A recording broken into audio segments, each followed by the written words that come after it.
Thank you very much. My question is for President of DRC. Ma question est adressée au président de la RDC.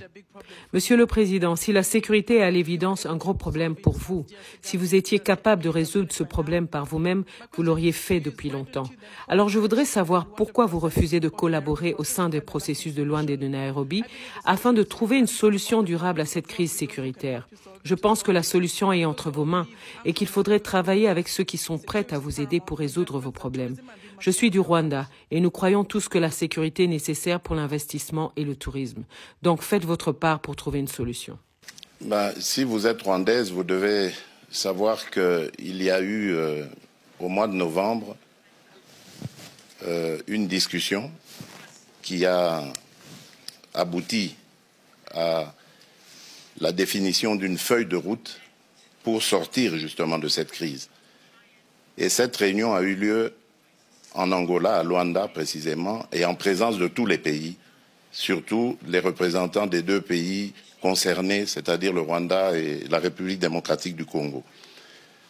Il a été convenu, comme j'ai dit, une feuille de route qui décrétait le cessez-le-feu et le retrait immédiat du groupe de M23 qui est soutenu par le Rwanda le 25 novembre.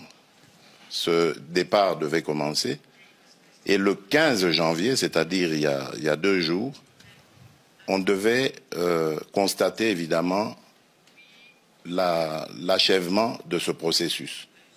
Eh bien, figurez-vous, madame, que le M23, groupe terroriste soutenu par le Rwanda, est toujours dans certaines localités qu'il avait prises à la République démocratique du Congo.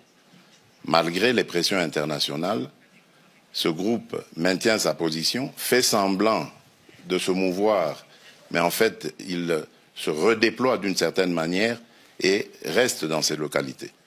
Et je vous apprends que depuis lors, il y a eu un massacre qui s'est fait dans une localité qui répond au nom de Kishiché, d'une centaine de personnes, des innocents, que ce groupe a voulu massacrer pour les terroriser et les pousser à se déplacer de cette localité qui regorge de matières précieuses dans son sous-sol.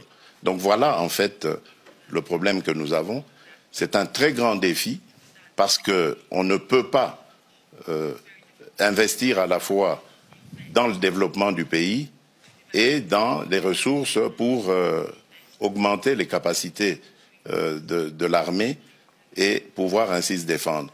Si nous avions tous la même philosophie, la même vision, celle que j'avais d'ailleurs au moment où j'ai accédé à la tête du pays, celle d'aller vers tous nos voisins, nous en avons 9, et de leur proposer des projets de développement qui vont faire du bien à nos économies respectives, qui vont faire du bien à nos populations.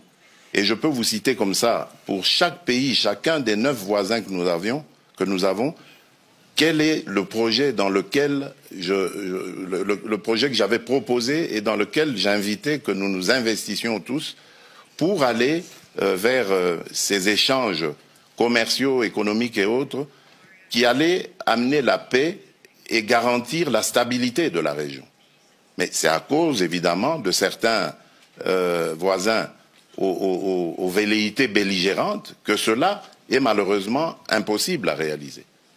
Donc je suis désolé, madame, le problème aujourd'hui de l'insécurité dans la région des Grands Lacs s'appelle le Rwanda.